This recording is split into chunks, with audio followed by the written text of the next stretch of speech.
प्रणाम. महाराष्ट्र सरकार किती हतबल, अगतिक आणि पोलीस किती थंड असा आपण जरा शब्द वापरू, जपून वापरू. त्याला दुसरा पर्यायी शब्द थच्या जागी नका वापरू आपण. का आपलं सरकार, आपलेच धात, आपले ओठ, आपलेच फडणवीस, आपलेच शिंदे, आपलेच पवार. आज सकाळी बघितलं ना तुम्ही, त्या कबुतरावरून जैन धर्मीय किती आक्रमक झाले होते. तुम्ही बघितलं तर त्या दिवशी मीरा भाईंदरमध्ये मराठी माणसांचाही मोर्चा निघाला, पण गुजराती समाजाचा जो मोर्चा निघाला होता केवढा आक्रमक होता.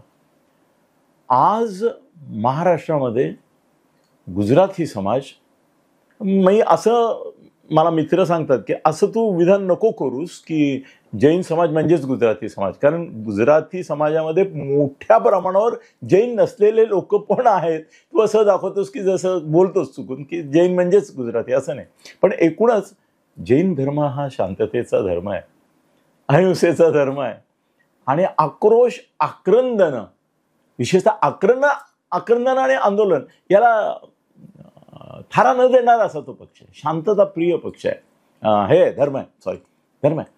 पण तुम्ही बघताय का की आत्ता जेव्हा गुजराती समाजाचेही प्रश्न निघत आहेत त्यावेळेला त्याच्यामध्ये गुजराती जैन हा समाज आक्रमक आहे प्रचंड.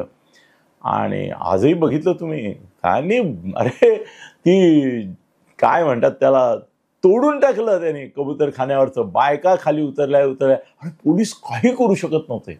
अर्थात एकच आहे की त्यांना वरतून आदेश होते की कोणालाही बोटही लावायचं नाही, कोणाला लाठी सोडा, लाठी काठी तर सोडाच, पण बोटही लावायचं नाही. त्यामुळे ते हतबलपणे उभे होते, विनंती करत होते, अरे ऐका. त्यांना माहिती होतं हे ऐकणार नाहीत. काय आक्रमकता होती, काय आक्रोश होता, काय ओरडत होते, काय असा. मला असं वाटतं की हिंदू समाज बुळ्या झालाय की काय त्यांच्या पुढे. बोलपाहू झालेत सगळे. बोल बोल बोल बोल, पत्रकं काढ, फेसबुकवर पोस्टी टाक, त्याच्यामध्ये एकदम असं काहीतरी जहरी बिहिरी कर.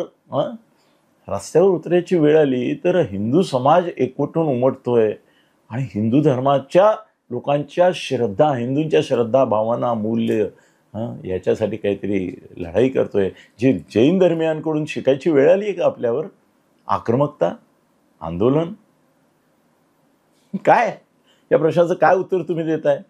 982002601119 वर तुम्ही जरूर याचा मेसेज करा. धन्यवाद.